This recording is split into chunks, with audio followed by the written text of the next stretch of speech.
3, 2, 1. Orang kaya dan orang miskin bertemu, yang membuat mereka semua ialah Tuhan. Ayat 22. Janganlah merampasi orang lemah karena ia lemah, dan janganlah menginjak-injak orang yang berkesusahan di pintu gerbang. Kalau lemah itu terjemahnya bisa miskin ya. Mari kita ganti dengan kata miskin ya. Ayat 22, 1, 3. Janganlah merampasi orang miskin karena ia lemah, dan janganlah menginjak-injak orang yang berkesusahan di pintu gerbang. Ayat 23. Sebab Tuhan membela perkara mereka dan mengambil nyawa orang yang merampasi mereka. Siapakah orang yang paling kaya di dunia ini? Setiap kita membaca berita, itu ada berita-berita ya tentang mereka, baik orang yang kaya di Indonesia, orang yang kaya di seluruh dunia. Nah, tetapi kalau orang miskin itu ada di sekitar kita. Paham kan? Orang miskin. Nah, kalau kita melihat ada satu ayat yang harus kita hafal. Ayat ini akan mengubah hidup manusia. Kalau manusia bertemu dengan orang yang paling kaya di muka bumi ini. Siapa dia? Dia adalah Tuhan kita, Yesus Kristus. Ya, orang yang paling kaya. Kenapa dia paling kaya? Karena dia adalah Allah yang memiliki langit dan bumi dan segala isinya. Mari kita baca sama-sama. Karena kamu telah mengenal kasih karunia Tuhan kita Yesus Kristus, bahwa Ia, Tuhan Yesus Kristus, yang oleh karena kamu, oleh karena kita, Dia rela menjadi miskin. Kenapa dia disebut orang miskin? Karena dia orang paling miskin. Kenapa dia paling miskin? Karena dia lahir di dalam kandang binatang. Ada nggak di antara kalian yang lahir di kandang binatang? Ada? Tidak ada. Tidak ada orang yang lebih miskin daripada Tuhan Yesus. Kenapa dia menjadi miskin? Sekalipun ia kaya, ia yang paling kaya. Kenapa dia menjadi miskin? Tujuannya supaya kamu yang miskin menjadi kaya oleh karena kemiskinannya. Dia datang ke bumi ini menjadi orang paling miskin supaya dia dapat menjadi penyelamat kita. Ya, menjadi apa? Penyelamat kita. Mari kita lihat ya. Di dalam kitab Amsal itu kata kaya miskin itu seringkali dipakai, bahkan di dalam Alkitab. Nah, kata miskin sebenarnya dalam bahasa aslinya juga miskin. Apa itu miskin? Bahasa Arabnya miskin, bahasa Ibraninya juga miskin. Apa itu miskin? Miskin itu artinya orang karena dia tidak punya banyak uang, tidak punya banyak tabungan. Jadi dia untuk memberi makan dirinya, memberi makan keluarganya, dia harus bekerja. Pada zaman dulu orang yang bekerja, dia bekerja dari jam 6 pagi sampai jam 6 petang. Dia membawa pulang 1 dinar. Satu dinar ya. Dan uang 1 dinar itu dapat dia pakai untuk keperluan keluarganya 1 hari. Jadi disebut sebagai buruh harian. Buruh apa? Harian. Bekerja 1 hari. Ya, setelah dia bekerja jam 6, majikan dia memberikan dia uang. Dia bawa uang ini pulang, dan besok istrinya dengan uang ini belanja untuk keluarganya. Paham? Nah, kalau kamu mau lebih jelas dapat dilihat di Injil Matius pasal 20. Pekerja di kebun anggur.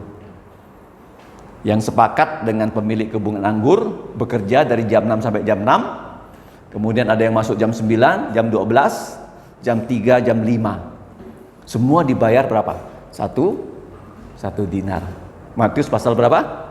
20. Kenapa disebut miskin? Karena dapat dipanggil untuk bekerja. Kalau mereka tidak bekerja, dia sendiri tidak bisa makan, dan keluarganya juga tak bisa makan. Ini namanya miskin. Kata miskin ya, tahu ya sekarang? Kalau ditanya apa tuh kata miskin? Dapat disuruh bekerja. Lah orang kaya kamu suruh kerja, mau nggak dia?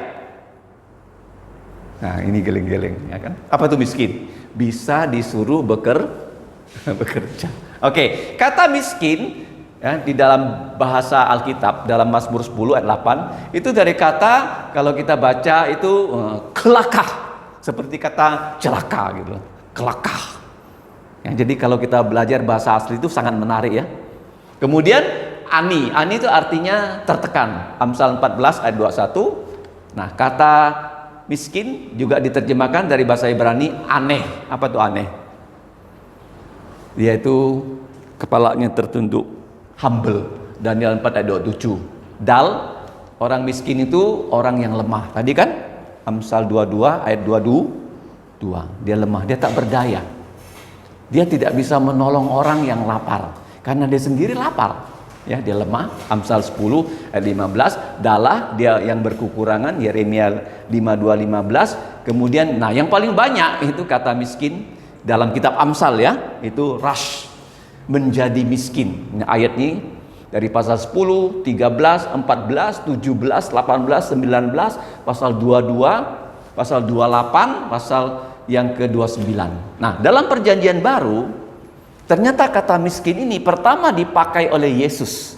Berbahagialah mereka yang miskin secara rohani dalam Matius 5 ayat 3, karena merekalah yang empunya kerajaan sorga. Ucapan bahagia ada berapa? 8 ya. Ini ucapan bahagia yang pertama. Miskin secara rohani. Nah, mari kita lihat berikutnya. Nah, dalam Amsal 22 yang tadi kita telah baca 2 ayat ya, baik ayat 2 maupun ayat 22, ternyata ada berapa kali kata miskin itu dipakai?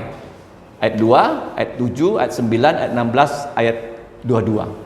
Jadi ada 5 kali loh kata miskin di dalam Amsal pasal 22. Mari kita lihat terjemahannya ya. Orang kaya dan orang miskin bertemu, Tuhanlah yang telah menciptakan baik orang kaya dan orang miskin. Kemudian ya, orang kaya berkuasa atas orang miskin.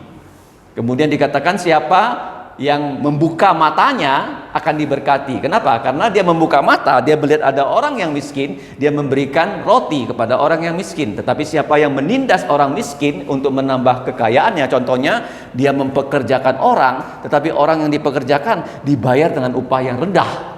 Apa akibatnya? Ya, dikatakan di situ akan menjadi orang yang miskin. Paham ya? Kemudian jangan merampok, tadi sudah kita baca ayat 22, orang yang miskin karena ia miskin jangan menindas mereka. Kenapa? Karena Tuhan membela perkara mereka, bahkan mengambil nyawa orang yang merampasi mereka. Karena zaman dulu ya, orang-orang kaya itu biasanya punya ladang. Ladang-ladangnya kan perlu banyak pekerja. Jadi mereka bisa memakai begitu banyak pekerja, tapi pada saat matahari terbenam mereka nggak membayar 1 dinar, sehingga pekerja itu membawa uang yang kurang, dan waktu mereka sampai di rumah mereka nggak punya uang yang cukup untuk menafkahi keluarganya. Jadi Tuhan bilang jangan merampok orang miskin. Kenapa orang kaya bisa merampok orang miskin? Disuruh kerja tapi tidak dibayar upahnya.